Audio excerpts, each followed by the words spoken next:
E a Pix, facções criminosas e pedidos de dinheiro para bancar filme, o que as pesquisas têm mostrado é que a pré-campanha de Flávio Bolsonaro tem sentido o impacto das últimas semanas. Uma pesquisa Vox, divulgada hoje, mostra que em um cenário de primeiro turno, o Lula lidera com 42,1% dos votos contra 33,6% de Flávio. Na comparação com o último levantamento, o Lula avançou 7,8 pontos percentuais e o Flávio caiu 2,9 pontos. Vamos ver o gráfico aí para nós podermos trazer aí como pontuaram todos os outros candidatos. Vamos colocar no telão, pessoal? Trazer aí essa informação dessa pesquisa Vox sobre o primeiro turno. Coloquem aí pra gente, trazer aí como pontuou cada um desses candidatos. Ó, tá aí, ó. No primeiro turno, Lula 42,1%, Flávio Bolsonaro 33,3%. 6%, perdão. Há também a pesquisa, claro, também fez o cenário para o segundo turno. Nós temos aí também para o segundo turno, pessoal? Vamos lá colocar, ó, segundo turno. Nesse caso, segundo turno, né? A gente não fala sobre os outros candidatos. E nessa parte aí do segundo turno, nessa pesquisa Vox Brasil, Lula aparece com 47,8% das intenções de voto e o Flávio Bolsonaro com 41,3% dos votos. Então, você está vendo aí, né? Uma diferença grande, né? Uma diferença mais considerável a partir dessa nova fase, dessas novas pesquisas. E para saber as consequências dessa pesquisa, a gente vai falar agora com o cientista político Sérgio Denicoli. Sérgio, muito boa tarde. A gente tem visto as pesquisas apresentarem essa diferença na votação em relação ao Flávio Bolsonaro, depois do caso Master, de que apareceu pedindo dinheiro o Daniel Vorcaro, e agora com essa reação a essas possíveis tarifas que os Estados Unidos podem implementar no Brasil por conta dessa ameaça ao PIX que tem sido feita. Queria que você primeiro me dissesse o seguinte: você acredita que de fato a campanha de Flávio está ameaçada ou ainda é muito cedo para que a gente pense que ele perdeu esse rastreio político? Olá, boa tarde. Obrigado pelo convite para participar aqui com vocês mais uma vez. Então, a situação do Flávio ela é meio complexa. Por quê? Desde que nós começamos a medição, quando o Flávio foi anunciado candidato, ainda em dezembro, né, ele chegou na pior fase. O Flávio hoje ele tem quase 70% de menções negativas nas redes sociais. É um índice bastante alto. Isso dá à esquerda a dominância narrativa nos debates. Ou seja, todo debate que é estabelecido no Brasil, hoje a esquerda acaba tendo uma dominância, ela consegue impor melhor o que ela pensa e acaba formando opinião. Então, neste ambiente, o Flávio está tendo muita dificuldade em se recompor. Né? Ele chegou aos Estados Unidos, teve um encontro com Trump, trouxe aí na bagagem a informação de que os Estados Unidos classificariam o PCC e o CV como grupos terroristas. Isso deu a ele algum tipo de alívio, digamos assim, que ele já vinha no desgaste do caso Master, só que isso durou muito pouco tempo. O governo e a esquerda dominando a narrativa conseguiu transformar isso num debate sobre o PIX. Então, a situação do Flávio é muito complexa. Desde que os áudios surgiram nas medições que a gente faz na PESATA, a gente observa que o Flávio tem dificuldade de se recuperar, ele não tem conseguido resgatar a credibilidade que ele perdeu, ele não tem conseguido melhorar o volume de menções positivas. Então, é uma situação complexa. A sua pergunta sobre se a candidatura é uma candidatura sólida, eu diria que neste momento é uma candidatura em risco, porque realmente as pesquisas têm apontado uma melhora do Lula significativa, ou seja, uma pesquisa de primeiro turno, né, como a que vocês divulgaram agora, dá quase 9% de diferença, né, 9 pontos, e na de segundo turno, quase 7 pontos. No ambiente polarizado, isso é uma distância muito elevada. É muito difícil uma recuperação, mas é claro que no Brasil tudo pode acontecer, sempre há uma movimentação política muito intensa, o governo também não está isento de participar de crises, né? Há investigações que podem afetar também o governo, então o cenário hoje mostra uma fragilidade da campanha do Flávio, mas não quer dizer que isso vá se estabelecer. Então é importante a gente pontuar que neste momento há uma dominância narrativa da esquerda que impede então uma recuperação do Flávio e acaba realmente ameaçando essa candidatura enquanto uma candidatura mais competitiva. Apesar de que nós estamos num ambiente onde as redes impedem uma entrada de uma terceira via de uma forma mais efusiva, tem alguns candidatos que começam a ter uma participação um pouco melhor, né? O caso do Renan Santos, que é uma antítese ao Flávio dentro da direita, nós temos o Romeu Zema, que eventualmente consegue romper também a barreira das redes e se projeta de uma forma bastante ampla. né, nas redes sociais. O Caiado eventualmente vai aparecendo também, mas até então nós temos a polarização bastante bem formulada. Tanto que dizem que a esquerda hoje preza pela candidatura do Flávio, que seria o candidato com mais desgaste, com maior rejeição, o candidato escolhido pela esquerda para ser a concorrência principal aí do Lula. Sérgio, você citou essa preponderância narrativa que a esquerda tem tido diante dessas denúncias que têm aparecido em relação ao Flávio Bolsonaro. E a gente sabe muito bem que o bolsonarismo é reconhecido por dominar a narrativa nas redes sociais. Como você acredita que a resposta de Flávio a essas acusações está atrapalhando exatamente essa recuperação dessa narrativa e, claro, também atrapalhando aí com que ele avance nas pesquisas? O cenário de hoje é muito diferente do cenário de 2018 e de 2022. Né? Nós tínhamos realmente nas redes uma dominância muito forte da direita, mas essa direita se fragmentou. Hoje ela é muito conflituosa. Né? Há membros mais aptos ao bolsonarismo, com posições mais passionais ao bolsonarismo, que não gostam de determinadas posições da direita que vai mais ao centro. Há brigas internas, há ataques internos. Né?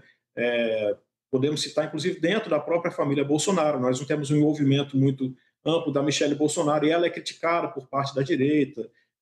O próprio Zema e o Caiado, que eventualmente vão se colocando como um discurso de união da direita, eles também sofrem ataques muito fortes. Né? Então, há uma fragmentação aí, enquanto a esquerda só tem um candidato, que é o Lula.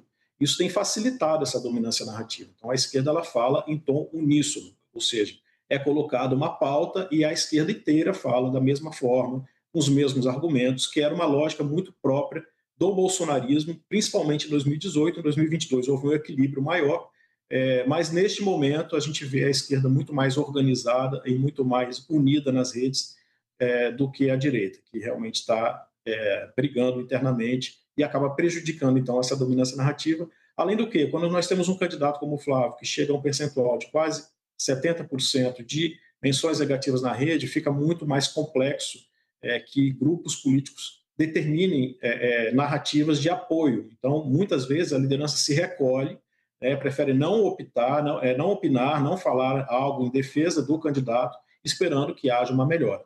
Então, acho que a candidatura do Flávio está dependendo realmente de uma sucessão de fatos que dê a ele algum alívio perante essa crise que se estabeleceu desde as escutas das conversas dele com Daniel Vorcaro. Sérgio, eu tenho visto muitas análises políticas que dizem que o Flávio Bolsonaro, na verdade, não foi aos Estados Unidos nessa intenção de fazer com que tarifas fossem impostas ao Brasil, mas o time acabou fazendo com que essa pecha fosse recolocada neles, até porque no ano passado houve aí uma comemoração tanto dele quanto do Eduardo Bolsonaro em relação à imposição das taxas, aquelas que a gente viu em 2025. Aí eu te pergunto, você acredita que, de fato, o bolsonarismo, mais ainda o Flávio Bolsonaro e a pré-campanha, foram pegas de surpresa com esse anúncio dessas possíveis novas tarifas? Se nós pensarmos que a primeira tarifa, né, quando ela foi imposta, ela deu à esquerda a possibilidade de empunhar a bandeira do patriotismo, que era uma bandeira muito típica da nova direita, né, da direita bolsonarista, esse desgaste naturalmente se repetiria. Se foi uma surpresa ou não, desculpa, se foi uma surpresa ou não, é uma questão que não entra realmente na equação. O que importa é o fato, houve realmente um novo anúncio de uma possibilidade de taxação e a esquerda dominando a narrativa e o governo voltando a empunhar essa bandeira do patriotismo acusa o grupo ligado ao Flávio Bolsonaro de estar trabalhando para que essas taxas sejam colocadas. Há uma discordância disso na direita, né? O próprio Eduardo Bolsonaro já falou sobre isso, o próprio Flávio já falou sobre isso, escreveu uma carta ao Marco Rubio pedindo que não taxe o Brasil, mas num ambiente de dominância narrativa, a versão que se sobressai mais é de quem tem essa dominância. Então é um problema que vem realmente para o colo do Flávio, até porque na primeira taxação houve realmente um empenho do Eduardo Bolsonaro, que estava nos Estados Unidos, para que ela ocorresse. Então essa associação ainda está na memória dos brasileiros, entende que houve no início, uma ofensiva do bolsonarismo para que o país fosse taxado. Então é muito difícil se livrar de uma nova acusação de propaganda por uma taxação, mas a campanha tem demonstrado que não quer ser associada a isso, mas nas redes o que a gente observa é que realmente o eleitor está entendendo que pode sim ter havido alguma movimentação nesse sentido por parte das lideranças bolsonaristas que estão nos Estados Unidos. Sérgio, a gente tem visto nas redes sociais e até nas comunicações oficiais de que a ofensiva do governo contra essas possíveis novas taxas, elas estão sendo direcionadas também, nominalmente, contra a família Bolsonaro. Isso não está acontecendo apenas nos discursos do presidente Lula, como também nas informações oficiais. A gente tem visto notas que usam o nome Bolsonaros, né, falando em relação a essas taxas. Você acredita que essa tática deva continuar na campanha de Luiz Inácio Lula da Silva, já que a campanha ainda nem começou e tem se visto aí a eficácia dessa associação da família Bolsonaro com essas possíveis novas taxas? Essa é uma das vantagens para quem é o incumbente, né? Para quem está no poder, ou seja, utilizar a estrutura de Estado para impor narrativas que são políticas também. Isso é uma questão eleitoral que está muito clara, né? E o governo tem utilizado isso, tem sido eficiente em termos de convencimento de grande parte da população. E pronto, são as armas de quem tá no poder. Certamente vão continuar com isso, né? Nós estamos num ambiente de eleição, apesar de não o período eleitoral não ter começado oficialmente, mas a gente sabe que as movimentações já estão plenamente intensas, né? Inclusive nas redes a campanha começa muito antes, ela já começou há muito tempo, e o governo tem aproveitado todas as oportunidades que ele tem de tentar taxar os adversários como algo que seja negativo para o país, a intenção do governo é essa, e tem utilizado as armas que estão ao seu dispor para que isso seja propagado. E diante dessa ofensiva, a gente vê realmente a direita na defensiva, que é uma das piores posições políticas, né? Quando você tem que se defender e explicar o que você está dizendo, realmente você tem que refazer aí uma estrutura de pensamento, de comunicação de uma campanha para que se torne mais eficaz.